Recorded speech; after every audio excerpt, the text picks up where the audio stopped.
Hasbro's HASCON is a 3-day Hasbro extravaganza in early September. It's basically a convention celebrating all of Hasbro's games, including Magic the Gathering. If you make it to this event, you'll be able to get some exclusive goodies from most of Hasbro's brands, like a special treat for attending the event. Similar to the Planeswalker bundles you can get at San Diego Comic-Con. Now why am I telling you this? Because yesterday, Wizards revealed the promo cards that will be available at HasCon, and they are awesome. In addition, we have a bunch of unstable news that we have to catch up on, so get ready for information and hype overload. And if you enjoyed the video, be sure to hit that like button, helps out a lot. We'll begin with the Transformers crossover promo. Grimlock Dinobot Leader is one of anything 1 red, 1 green, and 1 white for a 4/4 legendary artifact creature Autobot. Dinosaurs, vehicles, and other Transformers creatures you control get +2/+0. You can also pay 2 of anything and convert a Transformers toy you own to its other mode. Grimlock Dinobot Leader becomes Grimlock Ferocious King. First of all, check that flavor text. Me Grimlock no like you. Come on, that's awesome. Second, treat these cards as if they were uncards. I mean, the first use of the word Transformers on the card actually has the copyright Rareware logo on it. That's just funny. Pump in your dinosaurs, vehicles, and other Transformers, pretty nice. But what is this Grimlock Ferocious King? Let's look at that now. Grimlock Ferocious King is an 8/8 legendary artifact creature dinosaur with trample. You can pay 2, convert a Transformers toy you own to its other mode, and Grimlock becomes the Dinobot leader once again. So basically, when you're playing Grimlock, make sure that you have your Transformers toys near you, because if you do, this ability doesn't require tapping. You can just convert over and over again. It's pretty broken. Grimlock is looking hilarious, and of course the entire card is foil, so it's friggin' beautiful.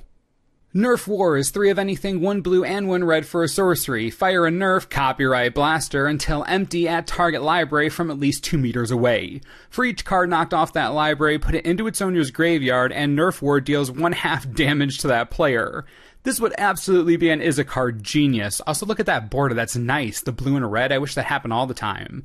Next, and this is important, if you're going to play NERF War competitively, at a Grand Prix, pay attention to the line, fire the blaster until empty. This means that you have an entire clip to work with, which means that you really don't want to bring your NERF N-Strike Elite Disruptor, and you definitely don't want to bring your NERF Modulus ECS 10 Core. Those won't do the trick. If you want any hope of getting pro points at all, you want something like the NERF N-Strike Mega Mastodon Blaster, or if that isn't your style, you could go with the NERF N-Strike Elite Hyper Fire Blaster. Now, it certainly depends on the meta, but if those two don't get you to day 2, then the NERF N-Strike Elite Rhino Fire Blaster assuredly will.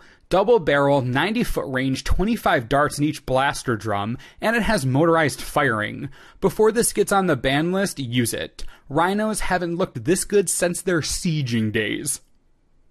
The last 2 cards we looked at purely for promotional purposes, and they aren't in Unstable. But this last one, oh yeah, this is in Unstable. Say hello to Sword of Dungeons and Dragons. 3 of anything for an artifact equipment with an equip cost of 2. Equipped creature gets +2/+2 and has protection from rogues and clerics. Whenever a equipped creature deals combat damage to a player, create a 4/4 gold dragon creature token with flying and roll a d20. If you roll a 20, repeat this process.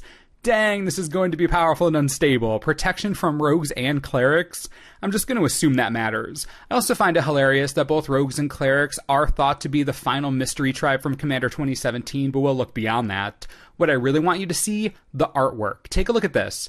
The D20, the dragon hilt, the fact that the hilt itself creates the shape of an ampersand. This is easily my favorite of the 3 promos, and I'm so happy it's in the set for real. Just wow.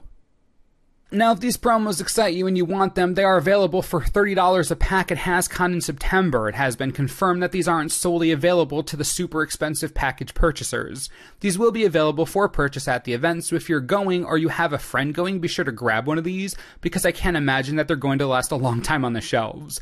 I know I'll be buying a couple, some for me, and then as many as I can get to give away on the channel. Gonna be a fun event.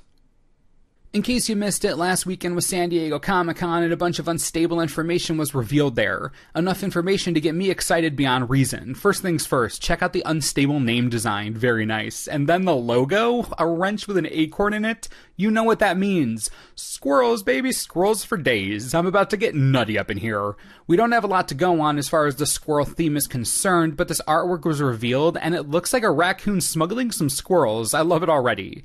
And Mark Rosewater confirmed that the set has a squirrel theme. It is small, but there is a lord in this set that isn't a legendary creature because its effect stacks. So, looks like we're going to try rebuilding Squirrel Nest in an unset. Sign me up. As opposed to previous unsets, this one has an actual theme and an actual world built around it. This is represented by 5 main factions. The Order of the Widget is the blue-white faction, and there are the cyborgs.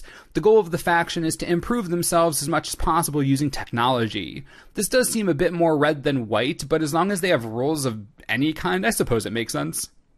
The blue-black faction is the Agents of Sneak. Can't wait to figure out what that stands for. Anyways, as you might expect, this faction is full of spies who use gadgets and spy devices to achieve their ends, like Inspector Gadget, but way sneakier.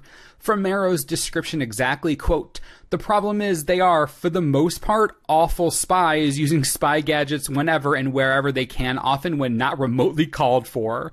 So I cannot wait to see what kind of useless and over-the-top spy tech we see in this set. Hysterical premise to me. Spies, but real bad at it. We're talking Dak Faden level of hilarity here. Best spies in the multiverse." The red-black faction is the League of Dastardly Doom, my absolute favorite name in the history of everything ever. They're exactly what you'd expect them to be, a bunch of evil masterminds hell-bent on destroying and taking over the world. I assume like the Legion of Doom, but way more interesting. Hashtag shots fired. The red-green faction in Unstable is the Goblin Explosioneers, which I suppose I should have expected considering the turn Unstable is already taken.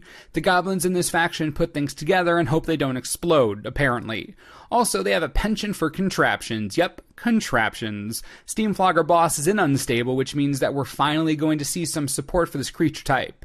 I am a bit sad that we aren't getting them in a standard legal set, but I'll take something over nothing. Contraptions live again. And finally, we have the white-green faction Crossbreed Labs. The entire point of the faction is to use technology to alter biology, so basically everything in this faction is a crossbreed of different animals. We don't know much yet, obviously, but if this artwork is any indication, I think we're in for some real funny animal combinations. This looks like a monkey, spider, cat type deal. Totally in. Also, confirmed by both Mark Rosewater and John Avon's manager, John Avon has done the basic land artwork for the set, which means you know it's going to be off-the-wall amazing. I mean, we're talking about the guy who has to follow himself, so pretty good things to come here. And finally, the set will have foil tokens. We don't know exactly what they're going to look like because the HASCON versions of the sword and the dragon token don't represent the unstable design, but there are foil tokens. I think that's going to do it, catching you all up on what's been going on in non-Pro Tour news. What do you all think? Do you like the HASCON promos? Are you excited that they're relatively easy to get? $30 isn't free, but it's certainly cheaper than most expected they would cost, I think. What do you think of them? What do you think of the unstable information we've gotten so far? I gotta know what you're thinking about everything, so be sure to leave all your thoughts below and we'll talk about it. And as always, thanks for watching and we'll see you next time. This video is brought to you in part by TCGPlayers.com. There's a lot going on in the world of Magic right now, and while we can't pre-order Unstable yet or get our hands on the HASCON promos, we can get boxes of Hour of Devastation on the cheap since the set is still hilariously $86 a box. I mean, just, you need cards? They're right here, super cheap. If you're interested, be sure to click the link on the screen. Helps the channel. We all win. Enjoy.